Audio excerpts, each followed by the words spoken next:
I wanted to talk to you about the craft kit that we have waiting for you at the library.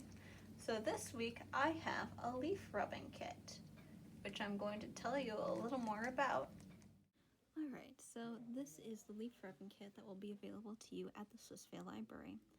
And it contains a small homemade notebook that you can put your name on or personalize. And it'll also have pieces of paper inside of it that you can do multiple things with, and a couple of crayons that have been taken with their wrappers off. So how do you make a leaf rubbing? Pretty simple. Take a leaf, something from nature. It can be a leaf, bark, feather, but really leaves work best for this. Put it on a hard surface and put a piece of paper above that. Hold the piece of paper down really flat.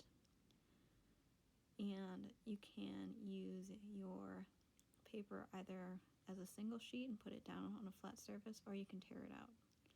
Then take your crayon, again hold it flat, and rub it on top of the object, on top of your leaf.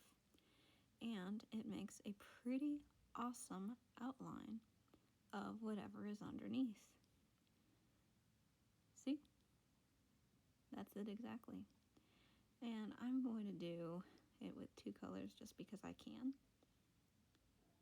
and because it'll look even cooler.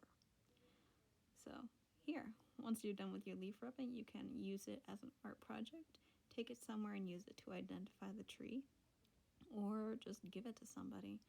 It's really versatile. I made several because they're so much fun to make, honestly. And enjoy. So once you have created your leaf rubbings, you can use them you can cut them out and put them in an art book, or you can make crafts with them, or you can just give them to people because they look so darn cool.